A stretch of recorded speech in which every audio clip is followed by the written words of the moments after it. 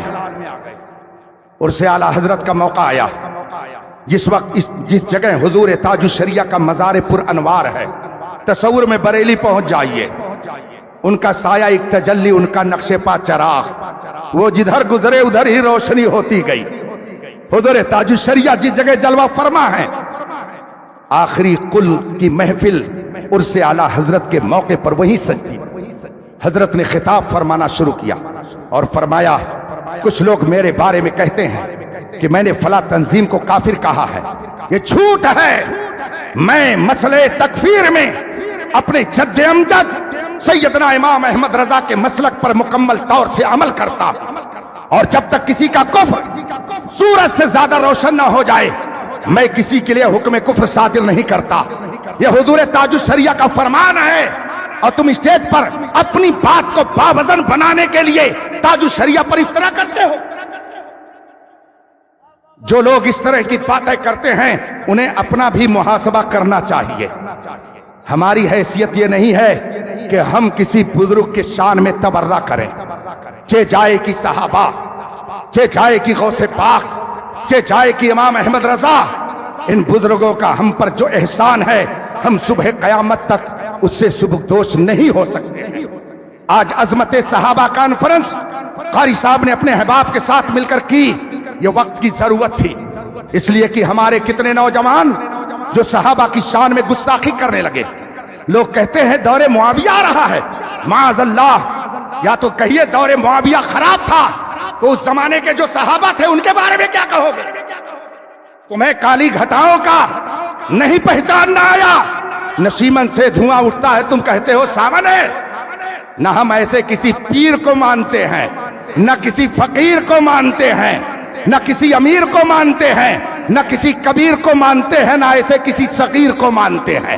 وہ کیسا ہی ہو، قرآن نے فرمایا وَاتَّبِعْ سَبِيلَ مَنْ أَنَابَ إِلَيَّ، اس کے پیچھے چل جو تجھے میرا راستہ دکھائے.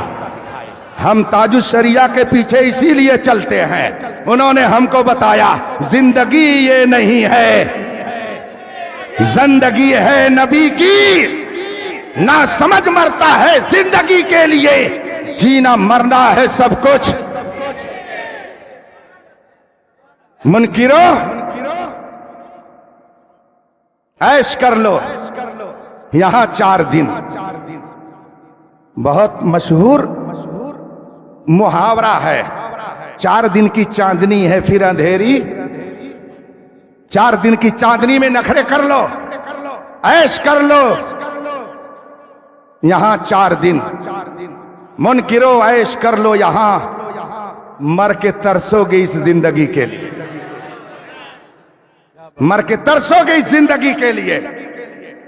سنیوں مسلک اعلیٰ حضرت پہ، مسلک اعلیٰ حضرت کیا ہے؟ پیار کا پیغام. لوگ کہتے ہیں کدھر جائیں؟ ادھر بھی قرآن، ادھر بھی قرآن، ادھر بھی حدیث، ادھر بھی حدیث، ادھر بھی داڑھی ٹوپی، ادھر بھی داڑھی ٹوپی. کدھر جائیں؟ مگر سنو، ایک طرف کانٹے ہیں ایک طرف پھول ہیں. ادھر محبت نبی کا پھول، محبت صحابہ کا پھول، محبت اہل بیت کا پھول، محبت ائمہ مجتہدین کا پھول، محبت علماء کرام کا پھول، محبت اولیاء کرام کا پھول. یہ راستے وہ ہیں جس پر پھول بچھے ہوئے ہیں. یہ ہے سنیوں کا راستہ، یہ ہے مسلک اعلیٰ حضرت. یہ وہ راستہ ہے جو ہمیں غوث و خواجہ تک پہنچاتا ہے. یہ وہ راستہ ہے جو ہمیں امام حسین تک پہنچاتا ہے. یہ ہے وہ راستہ جو ہمیں مدینہ پہنچاتا ہے. اور ایک طرف کانٹوں کا راستہ. کیا صحابہ کو مت مانو، نبی کو مت مانو؟ نبی تو بس گاؤں کے چودھری کی طرح ہیں. نبی تو بس اب دنیا سے چلے گئے تو چلے گئے. نبی تمہیں کچھ نہیں دے سکتے ہیں. اولیاء سے کیوں مانگتے؟ وہ کچھ نہیں دیتے ہیں. ایک طرف نفرتوں کے راستے. امام اعظم کے دامن میں مت جانا. ہم بھی حدیث سمجھ سکتے ہیں، لہذا ہم جو کہہ رہے ہیں وہ کرو. امام اعظم کی عداوت کا کانٹا، اہل بیت کی عداوت کا کانٹا، صحابہ کی نفرت کا کانٹا، علماء کرام کی نفرت کا کانٹا. ایک طرف کانٹے کا راستہ ہے اور ایک طرف پھولوں کا راستہ. یہ پھولوں کے راستے پر چلنے والے ہیں، تبھی تو پھول میں یہ نہلائے جا رہے ہیں، یہ پھولوں کے راستے پر چلنے والے ہیں۔ ابھی وقت ہے، امام احمد رضا سے حسد مت کرو، جلن مت کرو، تاج الشریعہ سے عداوت مت کرو، ابھی وقت ہے۔ سورج ابھی پورب سے نکل رہا ہے، ہمارا ایمان ہے جب قیامت قریب ہوگی سورج ایک دن پچھم سے نکلے گا، نکل کر رہے گا، لیکن ابھی وقت دور ہے، ابھی وقت ہے۔ ان علماء کرام کے دامن میں ہو لو اور بریلی کی چوکھٹ پہ چل کر کے بولو میں مجرم ہوں آقا، کہ رستے میں ہیں جا بجا